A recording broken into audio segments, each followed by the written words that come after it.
What's up guys, this is MA Fish Guy. Today I'll be doing a top 3 video on the different betta breeding methods.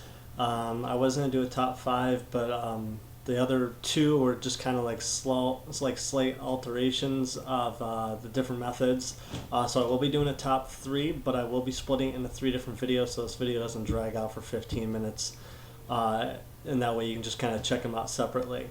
The first one I'll be doing is called the bare bottom method. Basically you're going to use a 5 to 10 gallon tank. You're going to use a bare bottom. You're going to cut a cup, like a foam cup. Like you're pouring it, you stand it up, cut it straight down the middle to the bottom, and you're going to place that in. You also want a heater to keep the water around 75 to 82 degrees, and some kind of hiding spot for the female, whether it's a plant, PVC pipe, a ball of Java moss, anything like that works. This is pretty basic, straightforward method. You're going to put the male in the first day and let them just kind of get used to the tank. The second day you put the female in with like a lava lamp or lava glass vase. It's hollow on the bottom and the top, or you can use a regular vase that's closed on the bottom and open on top. The lava lamp one works a little bit better because you can just pull it straight out and you're not going to create a current that can actually ruin the nest for the male. When you use the just a regular vase, when you dump it out, it could actually disrupt the bubbles and break up the nest for the male.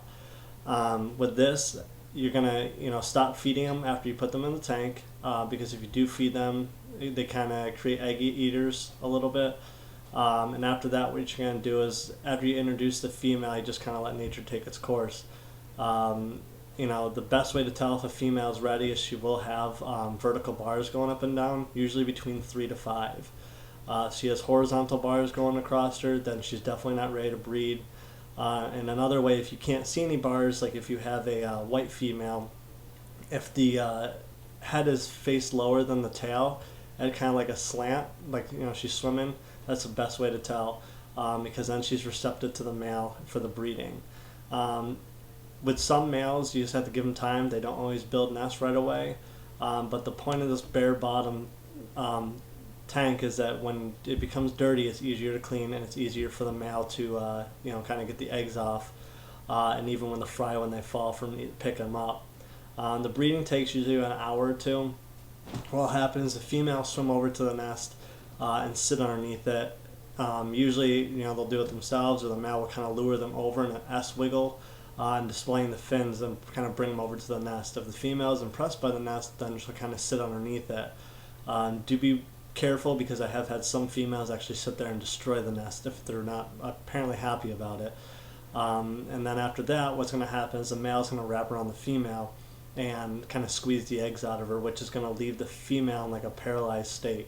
The male is going to then kind of swim down, grab the eggs, pick them up, spit them back into the nest, and they'll just keep doing this over and over again.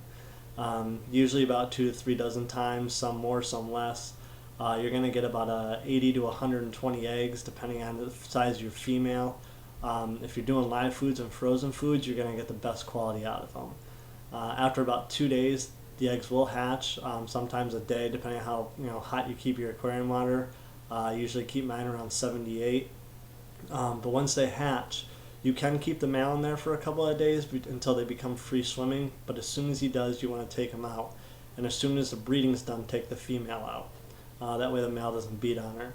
At that point, just go back to feeding frozen food to the male and female and just kind of let them recuperate from the breeding, because it does take a lot out of them.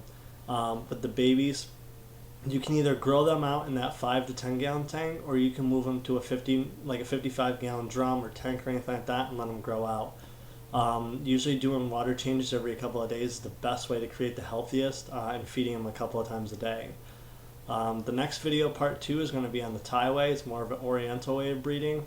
It's kind of like breed and forget about them. So that next video will be coming up. I'll have a link for it right on up above me, or you can check on my description and I'll have the link there. Subscribe to me, check out my website, mafishguy.blogspot.com, for some of the latest product reviews and some of the new items coming out in the aquarium world. Thanks.